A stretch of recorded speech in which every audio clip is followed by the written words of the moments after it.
ফের তৈরি হচ্ছে নিম্নচাপ। দক্ষিণবঙ্গের জেলাগুলিতে বাড়বে ঝড় বৃষ্টির পরিমাণ।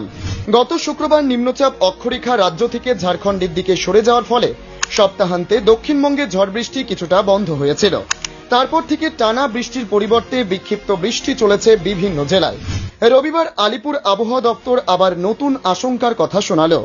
হাওয়া অফিস সেদিন জানিয়েছে, আগামী 24 ঘন্টার মধ্যে পশ্চিমবঙ্গ উপকূলে আবার তৈরি হতে পারে নিম্নচাপ। তার জেরে দক্ষিণের জেলাগুলিতে ভারী থেকে অতি ভারী বৃষ্টির পূর্বাভাস দিয়েছে। এর পাশাপাশি চলতি সপ্তাহে উত্তরবঙ্গেও বৃদ্ধি পেতে চলেছে বৃষ্টির পরিমাণ বলে জানিয়েছে হাওয়া অফিস। এদিন হাওয়া অফিস আরো জানিয়েছে, উত্তর পশ্চিম বঙ্গোপসাগরে আরেকটি ঘূর্ণাবর্ত তৈরি হয়েছে, যা এখন উত্তর উড়িষ্যা এবং পশ্চিমবঙ্গ উপকূলের ওপরে অবস্থান করছে। তার প্রভাবে আগামী 24 ঘন্টার মধ্যেই উত্তর পশ্চিম বঙ্গোপসাগর ও সংলগ্ন পশ্চিমবঙ্গ উপকূলের ওপর তৈরি হতে পারে নিম্নচাপ বলয়। অপরদিকে মৌসুমী অক্ষরেখাও সক্রিয় রয়েছে রাজ্যে। এসবের প্রভাবে ফের দক্ষিণবঙ্গের সব জেলায় ঝড় বৃষ্টি শুরু হবে।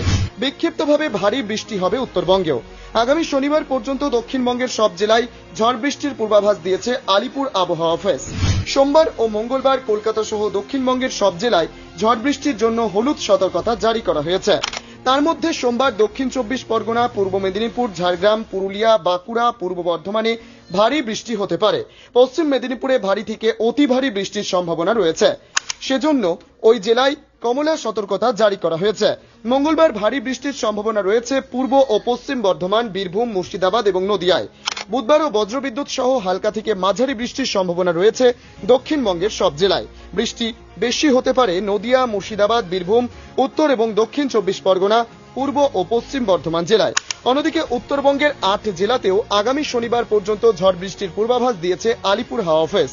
তারা জানিয়েছে, সোমবার দার্জিলিং, কালিম্পং, জলপাইগুড়িতে ভারী বৃষ্টির সতর্কতা রয়েছে। বাকি জেলাগুলিতেও বজ্রবিদ্যুৎ সহ হালকা থেকে মাঝারি বৃষ্টির পূর্বাভাস রয়েছে। মঙ্গলবার দার্জিলিং, জলপাইগুড়ি, মালদহ, উত্তর দিনাজপুরে ভারী বৃষ্টির জন্য হলুদ সতর্কতা জারি করা হয়েছে। অপরদিকে এই নিম্নচাপের জেরে সাগরের ওপর পরিস্থিতি প্রতিকূল হবে, সমুদ্র উত্তাল থাকবে। এই কারণে আগামী 24 ঘন্টা মৎস্যজীবীদের সমুদ্রে মাছ ধরতে যেতে বারণ করা হয়েছে। এরই মধ্যে এই সতর্ক বার্তা পেয়ে প্রশাসনের তরফে সংশ্লিষ্ট জেলার প্রশাসনিক আধিকারিকরা মৎস্যজীবীদের সতর্ক করার কাজ